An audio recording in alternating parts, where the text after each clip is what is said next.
All right, we're recording. So, as we're recording this, it is the beginning of summer here in North America, and summer equals more freedom, and more freedom equals what's going on at Jen's house.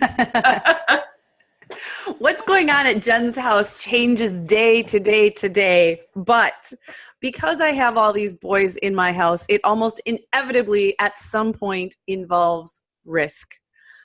Summer activities in the past have included everything from my 3-year-old grabbing a skateboard and skating downhill, which made me extremely nervous, to my youngest riding a 2-wheel bike with us on a bike ride, family bike ride, down a hill when I suddenly realized that I never taught him how to use the brakes. Oh, And saw him losing control and saw him wipe out.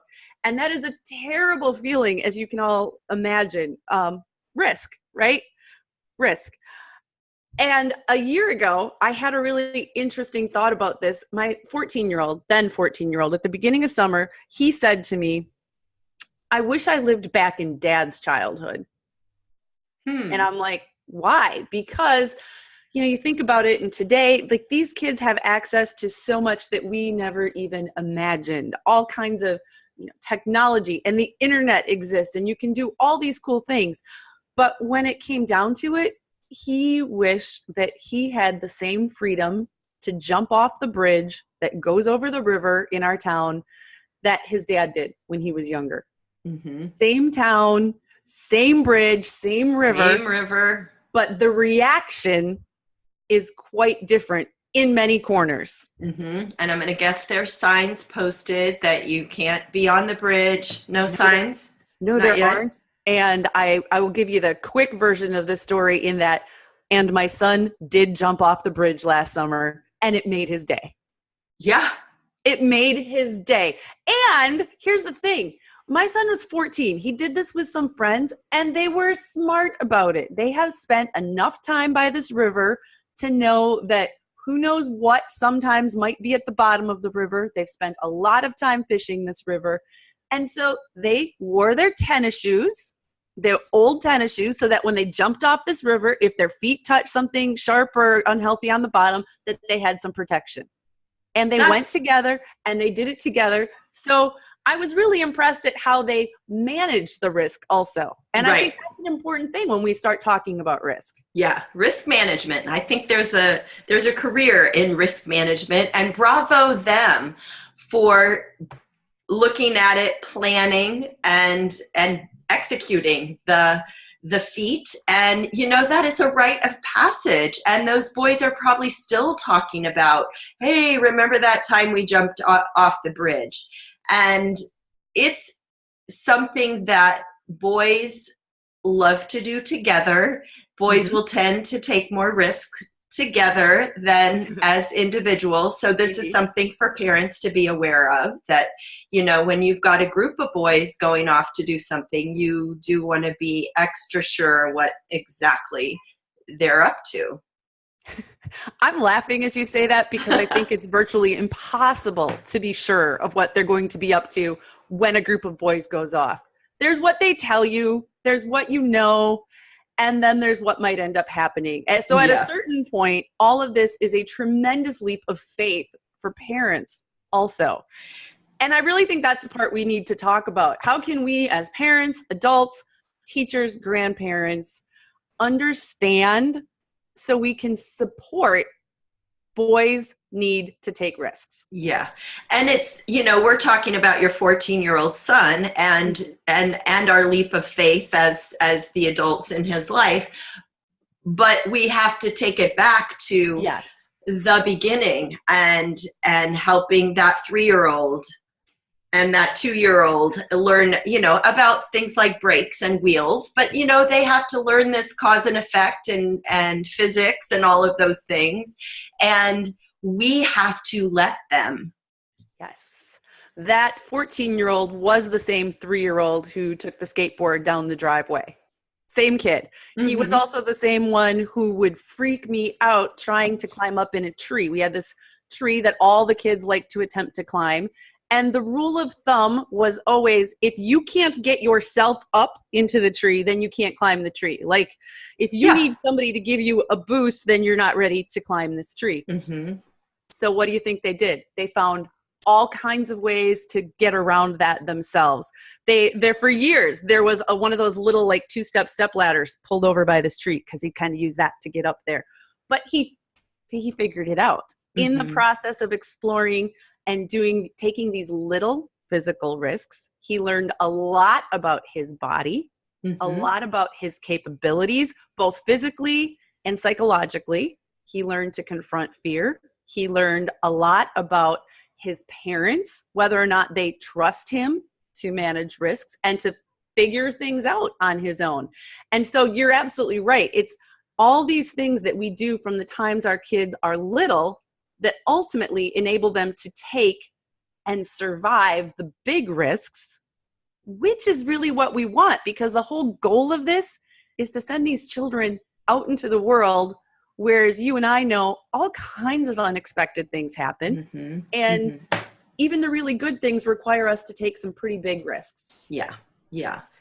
Yes, as adults, we take risks every day. It's risky to, step out on your street where there's road construction today. But, to think about too, we ask our mostly males, we ask to step into risky professions. We've got, first responders. We've got the guys out there pouring tar on your street today, driving really big rigs. And I think about all the factories and mining and all of those things that we need as a society. We're asking our men to step into those professions. And granted, it's not for everybody, but just like your boy that is the bridge jumper is, of your boys, he is likely the biggest risk taker. And I don't know about that one. Okay.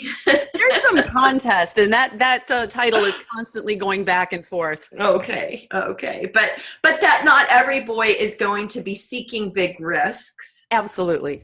And gauging that. And even if they're not the risk-seeking type, it's still important to nudge them, and as it is for girls, to give them opportunities to stretch themselves and find what their bodies can do. And it may not be the thing that they love and seek out, but still providing opportunities to step out of their comfort zone, because that's kind of what life is all about.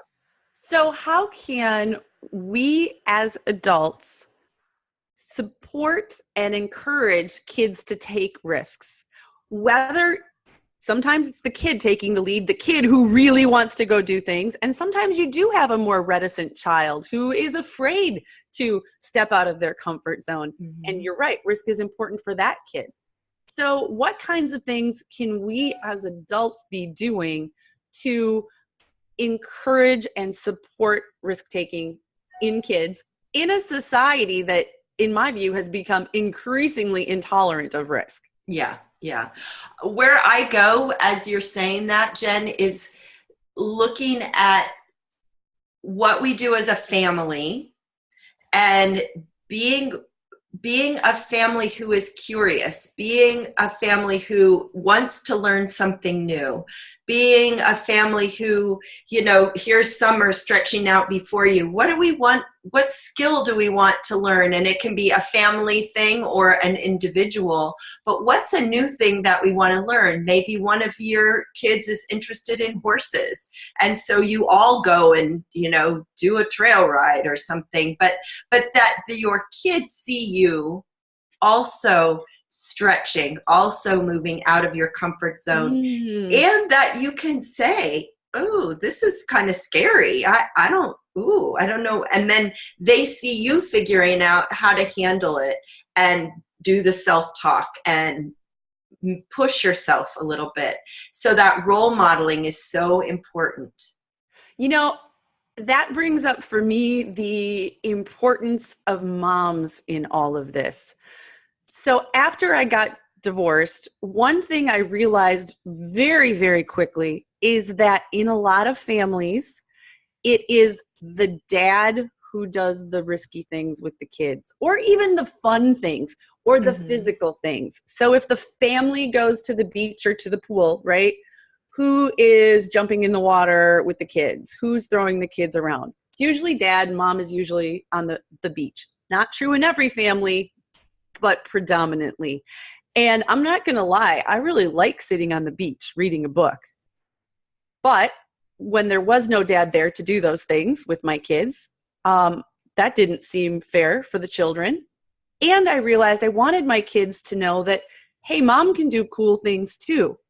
So last summer, for instance, when we went camping and there was this rock cliff that everybody was jumping off of into the lake, I did it, Janet. Awesome. 20-some feet up in the air, and I did it. And I would never do that if I didn't have these 4 boys, because why? Why would I want to do that? It's not in me to want to do that. But here's the thing. It was fun.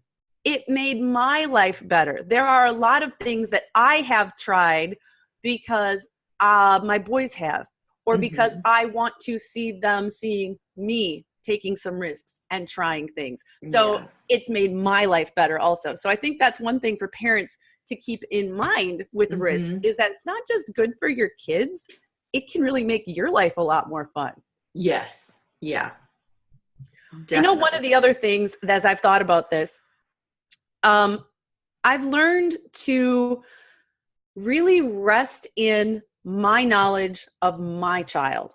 It is so easy, especially when you go to a playground or you go to grandma's house, to feel the judgment of all these other eyes on you when you are letting your kid do something, whether that thing is try to balance on the crossbar or use the playground equipment in an untraditional way or climb the tree. My parents freaked out when my kids were climbing the apple tree at their house. Freaked out. Yeah. And kept talking about if they fall and somebody breaks an arm. And here's the thing. I grew up at that house with those parents, and I never once tried climbing that tree. And now I know why. Yeah. Yeah. Because the attitude to risk was, you could get hurt, don't try it. As I've grown in my parenting journey, I realized there's risk to not climbing the tree. Yeah. And so I have had to do a lot of reframing for myself and look at, okay, what are the positives that my kid are going to get out of this experience? So instead of focusing on, oh my God, he could fall and break his arm, which he could do. He could. And likely will at some point. We have indeed been to the hospital for a broken arm, not from falling out of a tree. It was a monkey bar incident.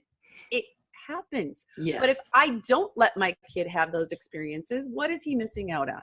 Exactly. And as you're talking about monkey bars and playground equipment and non-traditional use of playground equipment, I'm thinking about a mom friend of mine whose son is very, very skilled at parkour. And for our listeners who don't know what parkour is, as I did not know what it was, it's using all the everyday natural environment and buildings and stairways and ramps and everything with your body and interfacing with it with your body. And so this young man, because he's in his 20s now, he can do a standing like twist, flip, loop thing just from standing. It's crazy what he can do with his body. And, he didn't get to that point by, just one day he got up and was able to do it. It's a long progression. And it started out as that 3 and 4-year-old jumping off walls and using monkey bars and climbing to the top of the whatever and really being so in touch with his capability. And as we were preparing to record this today, I was on Facebook, and my friend had posted a parkour video of some kids in Tokyo in a parkour contest. And they are on the rooftops in the city, and they are running, and talk about leaping tall buildings. They're leaping across the on from one tall building to another, and they're jumping railings, and it's the edge of the building right there, and 10 stories down. Yeah. And my heart, like my stomach was just dropping and my heart was racing just watching this. And also, it's amazing what these guys can do. Amazing. So then I read down in the comments, and a grandfather put in the comments, he's like, these kids are crazy. They shouldn't be allowed to do that. And sure, I mean, who wants their son leaping across tall buildings in the middle of the city? We don't. And that's a place where we have to trust and we have to allow. And yeah, he may get hurt and he may get killed, reality. And how would we feel if we stopped him from following this passion that is his? Yep. Did you ever hear the story about the guy in the 70s who strung up a tightrope between the Twin Towers in New York City? Yeah, there's a movie about that. Yes, and it's a phenomenal movie. I can't remember the name right now, but we can find it and put it in the show notes for whoever want it. An extremely risky stunt. Extremely. He did this with no net, and it was illegal as hell. He was not supposed to be up there doing this. But it was something he was called to do, and it became and has since been recognized as an act of beauty and as an act of courage and an act of creation. And so your point of, if this is the thing that is deep within your child, if you are the person stifling rather than encouraging that, we all lose out.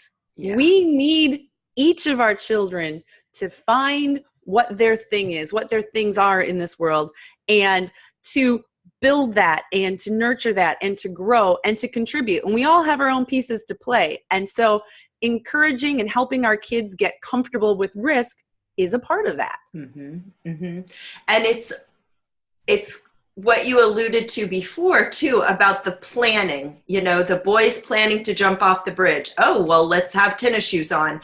And it's all of that goes into it too. And the guy on the wire, he has to know about physics. He's got to know about the wind. He's got to know, and so this is how boys learn. This is how they take a thing, their passion, their interest. I want to get from point A to point B. What are all the things? What are the resources? Who do I have to learn from? Where do I go? And letting that, fostering that interest in our young boys puts them in touch with education in a way that we are not doing in the classroom, which is why we have, I believe, boys who are angry, so angry, because they are not being allowed to explore that inner drive that they have. One of the things that I've tried to do and found really helpful, both in terms of encouraging those inner passions and dealing with risk, is to follow their lead. So my kids tend to know what they want to do, and they tend to have some ideas about how to do it. And often my first reaction internally, I've learned to keep it internal, is, no, that's a terrible idea. But I have learned to hold on to that and to, first of all, ask them some questions about whatever this thing is that they want to do. Like, don't shut him down right away. Talk to him about it. So when my 14-year-old said, I wish I lived in Dad's childhood, I didn't just say, we talked about it, figured out, what he meant exactly. And sometimes in that conversation, I'll find out that this thing that they want to do or try is something that I have zero expertise or experience in. Maybe the child doesn't have whatever equipment or tools he needs to accomplish this. And that's a great opportunity to together look for mentors. It doesn't have to be a formal mentor. It can be as simple as, if you know your neighbor has the tool that your kid needs to try something, ask them if you can borrow it. Yeah. My 12-year-old is currently, as we're recording, out on a tractor raking hay. And I have my phone right within reach because part of me is very nervous about this. But he has loved farming from the time he was little. He has been working his way into this. Fortunately, his dad comes from a farming family. He still has cousins who farm. He's been along with them, helping them, riding along with his dad. And I let them handle that part of his development, actually. And in some ways, for me to deal with my own fears, honestly, it's better if I don't look. Yeah. Sometimes you just have to not look, walk away. But there's an inherent trust in that too, Jen. Yes. You're trusting the other adults around him, and you're trusting your child. You're trusting your son. And I had to get to that point. When those worries come up in my head, I have to consciously remind myself, his dad loves him as much as you do. Mm-hmm. Yeah. He's not going to take unnecessary risks or let our child take unnecessary risks. It is controlled. Yes. And it is that gradual release of responsibility, which is kind of what we've been talking about, as you let them do a little bit more and a little bit more. Mm-hmm, mm-hmm. And interesting that you brought up his dad, because there is a definite difference between the parameters, shall we say, of what is okay as far as risk from a mom's point of view and what is okay from a dad's point of view. And I'll often tell moms, if they're wondering, should I let him climb that tree or should I let him do that activity, check in with dad or the other men around him, because their perspective is probably a little more true than your perspective. The other thing I think about a lot is the past. I understand that the world has changed in a lot of ways. But the fact is, not that long ago, it was incredibly common for a 12-year-old to be running the tractor on the farm. And even before that, it was incredibly common for much younger children to be helping out on the farm. Now, I understand that child labor laws and all of that came up for a reason. And there's safety measures that are huge advances, and I applaud all of that. But the fact is, our kids are very capable, and our boys especially want to contribute in very real ways. So in terms of risk and helping them contribute, in my opinion, it's so much better to give your son a real hammer and a real nail than the little play set. Yes. It's, if he's 1, fine, you give him the play set. But when he's 4 and he wants to try, help him try. Yes. Yes. And that goes for the kitchen. Yes. My friend, who I refer to often on this podcast, but her son just turned 3, but he is already on a stool by the stove stirring hot things. He knows the stove is hot. He knows the liquid in the pot is hot. How did he get there? Mom was right there, but taking step by step along the way. Sure, he probably got splashed with hot liquid. Right. Okay, great. Move on. Know the next time. Get educated and learn. And I was reading one of our favorite authors, Catherine Reynolds Lewis, who will, should we reveal that we've interviewed her? But yes, in her book, The Good News About Bad Behavior, she cites the, in her book, she says that 32% of children will have an anxiety diagnosis. Which is a third of our children. Yeah. So 1 of your 4, or maybe 1.25 of your 4 will have. I don't know how stats work, Jen. I rely on you for that. But she said that early experiences that are risky inoculate our kids against later phobias and anxiety. I was intrigued by that. I poured through her book, and one of the things she was talking about was this research study that I believe was done in New Zealand, a longitudinal, so over a long time study, and they were looking at people who had a fear of heights. And thought, maybe they had a scary incident. Maybe they had a fall significantly when they were young, and they sort of internalize that and they're afraid. Similarly, fear of water. Did these kids have a near drowning accident as children? And they found the opposite of what they expected. They actually found that a fall at a young age, those children were less afraid of heights. And it was almost like that term she uses is inoculate, like having that experience of having probably a minor fall, not, falling from 10 stories down to the ground, having a minor fall and realizing, okay, I survived that, took away that fear. It's almost that I experienced it and maybe it wasn't as bad as I thought. Whereas if you have never experienced a fall, and by the time you get to be an adult, that could be a terrifying thought. Yeah. So I think that as, and then as the parents, we have to look at our own fears and be very careful not to impart those fears to our children. That can be a really tough one. And I know I've done a lot of work on that. I mentioned my parents a little while ago. I didn't fully realize that I grew up with parents who are really fearful of a lot of things. Water was one, harm coming to their kids. Partly this water thing was my parents don't swim very well. My dad fell through the ice once with one of my younger siblings, like on a sled. It was frozen and he was, the what ifs just paralyzed him. I didn't realize how much I had internalized so much of this until I had these children of mine, until they started doing things. And I had to reflect on it and really think through, why is my instinct to say no? And is that the best thing for them? I'm just writing down this quote because I love what you just said about, are you going to let the what ifs paralyze you and paralyze your child? Yes. We have to do our inner work and face it.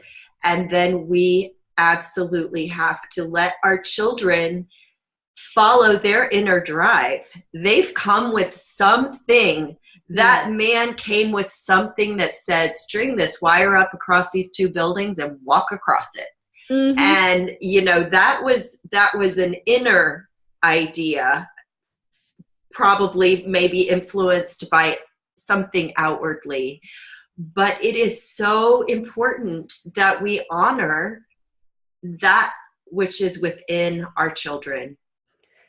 And this isn't easy to do, especially because right now we do live in a very risk-averse culture. And you see it all the time. My kids came home from school multiple times already to say that they can't play football on the playground.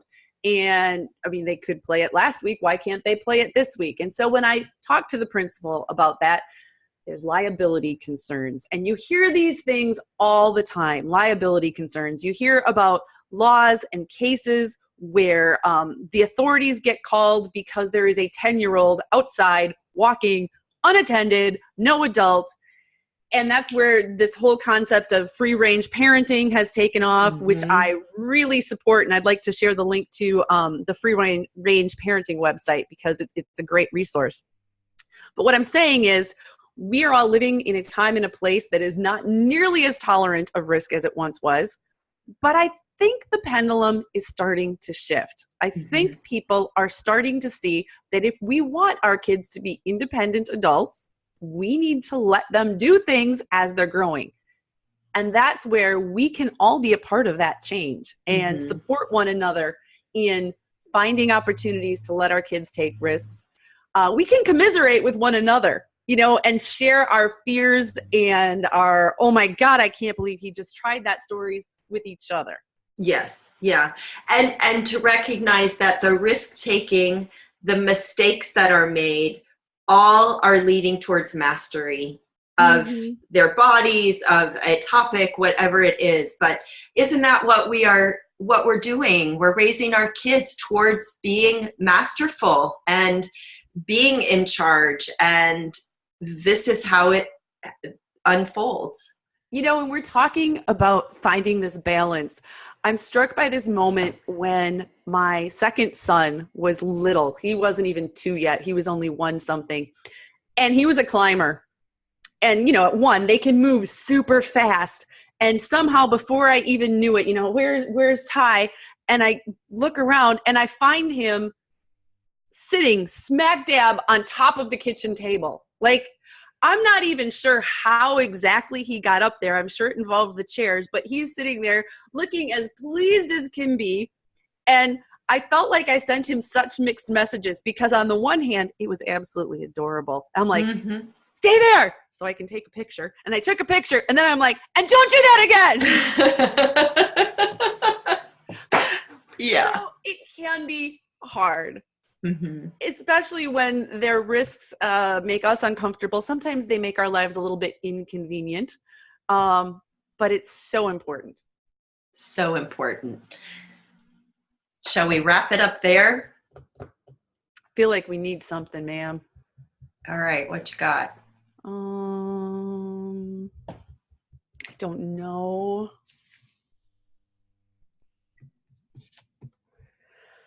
I feel dead today. Take a risk, Jen. Have a closing statement for us. Take a risk here.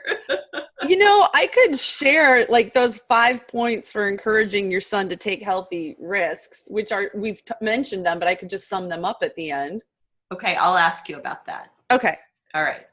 So Jen, it's always nice to kind of wrap things up and give parents some tips that they can take into their everyday lives as their children are growing and seeking risk. What are some guidelines for parents? I have had to think about this a lot. And a year ago, I wrote an article where I distilled this down to 5 things that you can do to encourage your son and support him in taking healthy risks. Because that's the other thing. We don't really want them taking those unhealthy risks. So the first one, reject arbitrary rules and limits. And what I mean by that is don't necessarily feel that you have to hold to things like a child should never before he's 8 years old, or he must be 12 before he can. Reject arbitrary limits. Look at your kid and your family. Number 2, follow his lead. A child is never going to want to take a risk that is totally out of his ability. Yes. If he wants to try something, he's ready to get something out of it. Number 3, adjust your focus. So when my kid is climbing a tree, instead of nervously looking up at him and the distance between him and the ground, I look at the look of pride and self-satisfaction on his face. When you feel your brain getting wrapped up in anxiety, focus back, look at your child, and try to envision this through your child's eyes. 4 is related. Sometimes it's okay to look away. Yeah. If you cannot stop yourself from squealing, screaming, saying don't, just look away. I have used that trick more times than I probably care to admit. And you know what? They have survived every single time. And the last one, we touched on this at the beginning. Let him see you trying new things. And this is particularly important if you have a kiddo who is a little bit more hesitant and not so comfortable with taking risks. All of our kids need to know it's okay to try things. And even if it doesn't go the way you want, you're going to learn something, and next time it'll go better. Awesome. Let us know down below what risks your child is taking and where you're allowing it more and more. We'd love to hear your comments and blah. We'll take that part out. Okay. I liked the part about sharing your stories, though. We can keep that part, right? Or do you want to say that? Yeah, I'll keep it in. It's fine. Okay. I'll figure it out how it should end. I'm going to turn the recording off now. We made it through that one. For all our YouTube listeners, you get the uncut version. Woo! Woohoo!